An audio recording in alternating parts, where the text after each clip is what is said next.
안녕하세요. 오늘은 다 같이 탐정이 되어서 주식시장에서 벌어진 아주 미스터리한 사건을 한번 파헤쳐 보려고 합니다. 자, 그럼 본격적으로 시작해 볼까요?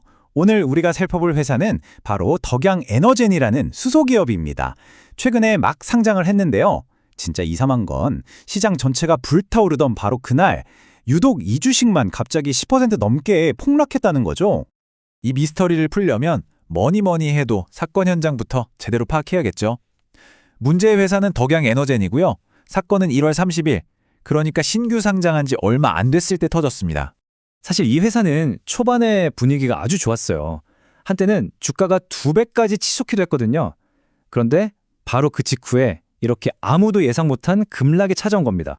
자, 바로 이 지점이 미스터리를 정말 흥미롭게 만드는 부분입니다. 코스닥 지수는 4% 넘게 오르면서 다들 축제 분위기였는데 이상하게 덕양에너젠 주주들만은 엄청난 손실을 보고 있었던 거죠. 도대체 무슨 일이 있었던 걸까요? 이게 바로 우리 조사의 출발점입니다. 보통 주가가 이렇게 이상하게 움직일 때 분석가들이 꼭 짚어보는 세 가지 용의선상이 있습니다. 우리도 이 틀을 따라서 한번 수사를 진행해 보겠습니다. 그럼 첫 번째 용의자부터 한번 살펴볼까요? 우선 회사에 무슨 나쁜 소식이 있었는지, 즉 악재가 있었는지부터 확인해 보고요. 그 다음엔 시장이나 업종 전체 분위기는 어땠는지, 그리고 마지막으로는 가장 중요한 돈의 흐름을 추적해 보겠습니다. 원본 자료를 보니까요. 첫 번째 용의자에 대한 조사는 허탕이었습니다. 주가를 이렇게 끌어내릴 만한 어떤 특별한 악재나 공시도 찾아볼 수 없었거든요. 자, 그럼 첫 번째 용의자는 일단 무죄네요. 그럼 회사 자체의 문제가 아니었다면 혹시 그날 수소 관련 산업 전체가 안 좋았던 건 아닐까요? 증거를 한번 보시죠. 그리고 바로 여기서 미스터리는 한층 더 깊어집니다. 시장 전체가 좋았던 건 물론이고 심지어 다른 수소 관련 주식들은 20%까지 폭등하면서 날아다녔거든요. 그러니까 문제는 오로지 딱 덕양에너지는 한 곳에만 있었다는 거죠.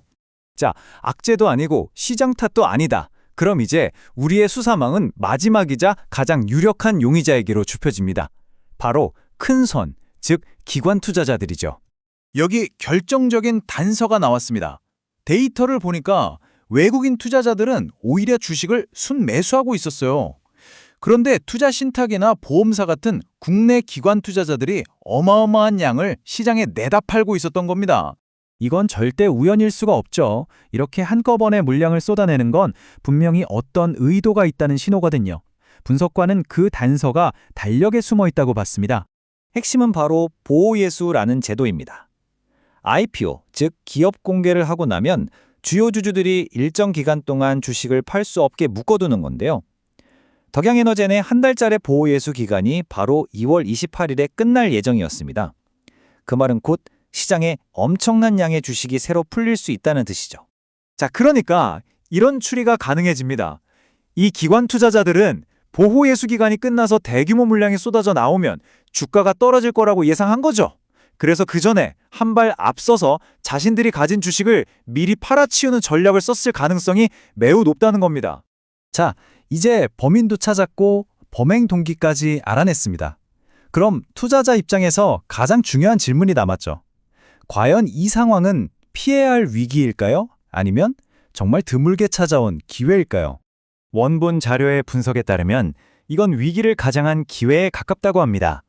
왜냐하면 주가 하락의 원인이 회사의 본질적인 가치, 즉 펀더멘털 문제가 생겨서가 아니었기 때문이죠.